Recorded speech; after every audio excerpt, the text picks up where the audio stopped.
যোগদান করলাম আমাদের নেতা জনাব তারেক রহমান সাহেবকে আমরা বাংলাদেশের প্রধানমন্ত্রী হিসেবে দেখতে চাই।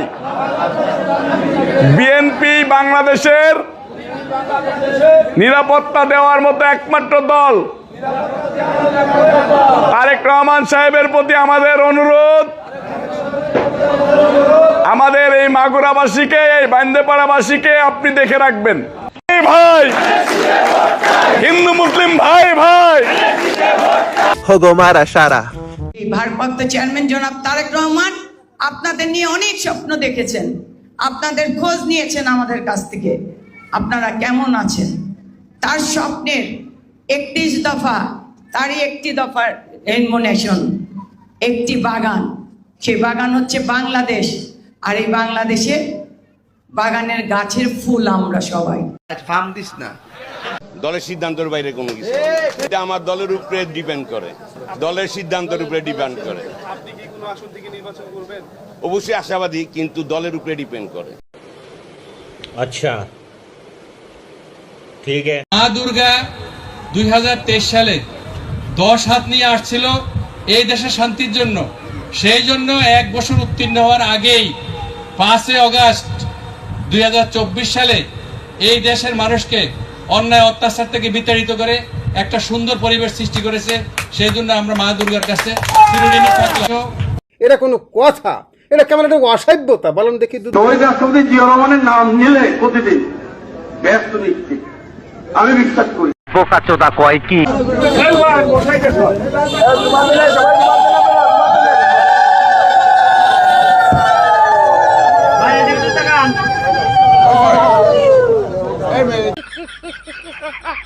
বিএনপির অত্যন্ত যোগ্য একজন নেতা মাওলানাই বলা লাগে, মাথায় টুপি আছে যেহেতু, আমাদের সালাউদ্দিন ভাই।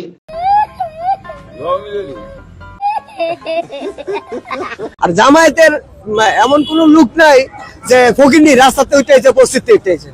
তারা মেধাবী, চাকরিজীবী, তারা ডাক্তার, তারা ইঞ্জিনিয়ার, তারা আর্মি অফিসারও আছে। তারা বাংলাদেশে এমন কোন সেক্টরে নাই যেখানে তারা নাই, আমার যতটুকু জানা।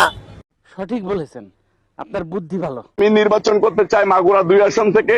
আমি মাগুরা এবং মাগুরা 2 আসনের সকল মানুষকে বলেছি যে আপনাদের বিপদে আপদে আমি রবিউল ইসলাম নয়ন ভ্যানগার্ড হয়ে থাকবো বলে তাদের কাছে প্রতিশ্রুতি দিয়েছি। এনসিপির একটা মেয়ে আছে নাকি, তাসলুবা নাম, তাসলুবা বলছে না,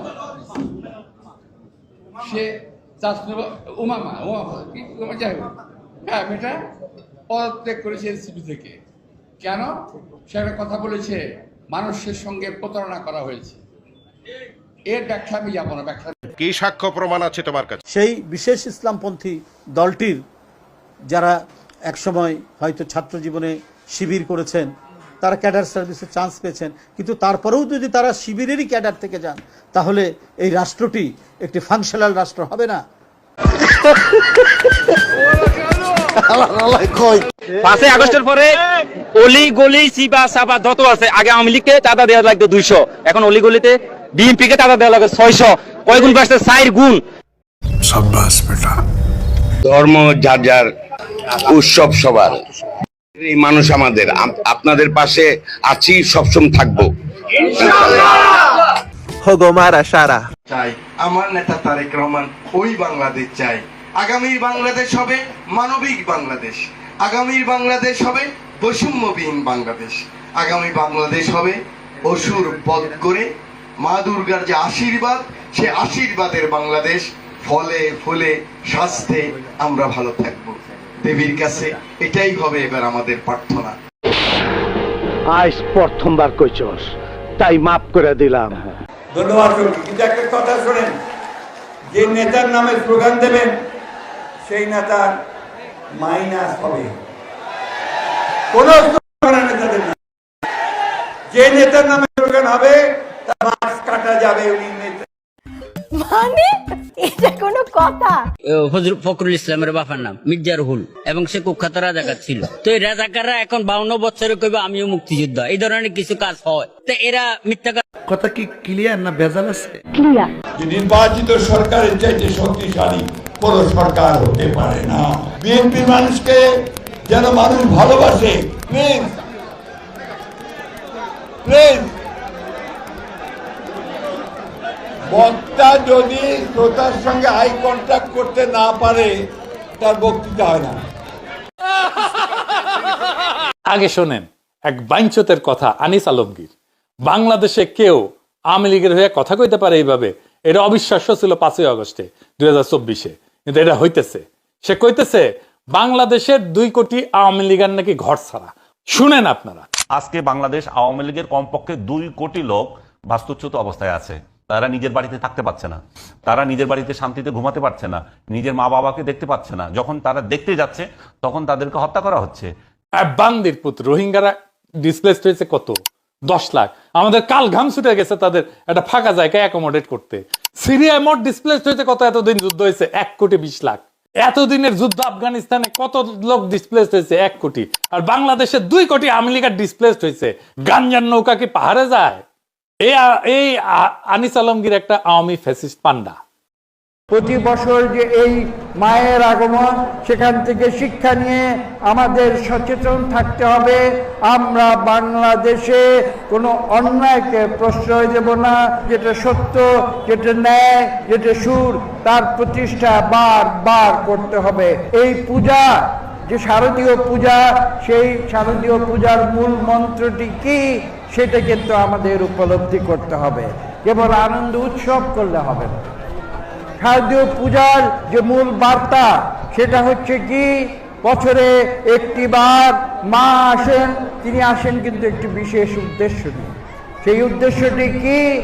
এই পৃথিবীতে বিগত 1 বছরে যে জঞ্জাল সৃষ্টি হয়েছে, যে পাপ সৃষ্টি হয়েছে, যে অন্যায় সৃষ্টি হয়েছে, তাকে দূর করে দেবার জন্যে মা পদার্পণ করেন পৃথিবীতে।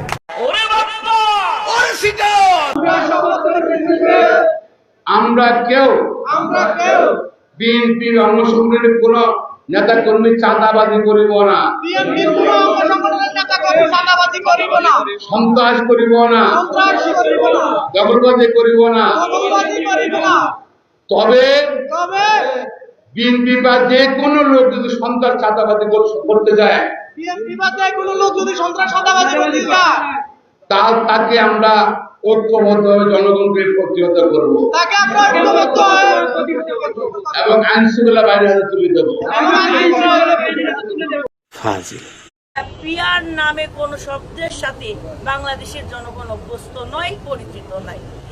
আচ্ছা ভাই সাহেব, আপনারা পিয়ার পদ্ধতি বুঝেন? বলতে পারবো না। পিয়ার পদ্ধতি গায়ে দেয় নাকি খায়? বাংলাদেশের মানুষ বোঝে না, আমরা বুঝি। এক এলাকায়, একটা সংসদীয় এলাকায় একজন নির্বাচিত হবে, জাতীয় সংসদের এমপি হবে, জনগণ তার সাথে যোগাযোগ রাখবে, জনগণের সাথে যোগাযোগ তার থাকবে। সেই এলাকার বিভিন্ন রকমের সমস্যা, আইন কানুন সম্পর্কে সে মাথা ঘামাবে। আজ আমার সব ধারণা পাল্টে গেছে। আমি আপনাদের ওয়াদা করছি, ইনশাআল্লাহ আল্লাহকে হাজির নাজির জেনে যদি আল্লাহর রহমত হয়, দল আমাকে মনোনয়ন দেয় এবং আপনারা আমাকে জয়যুক্ত করেন, সরাইল আশুগঞ্জকে আমি মডেল থানায় পরিণত করব ইনশাআল্লাহ। এইটাও সম্ভব। মাগুরা 2 আসনের প্রত্যেকটা হিন্দু পরিবার সহ সকল মা বোনের ইজ্জতের হেফাজতের দায়িত্ব নেব ইনশাআল্লাহ। পাশে দাঁড়াবো ইনশাআল্লাহ, থাকবো, জীবনের শেষ দিন পর্যন্ত থাকবো। আপনারা আপনাদের ধর্ম পালন করবেন, পাহারা দেব আমরা বিএনপি। সাবস্ক্রাইব করে ঘন্টাতে জোরে খবর দাও যাতে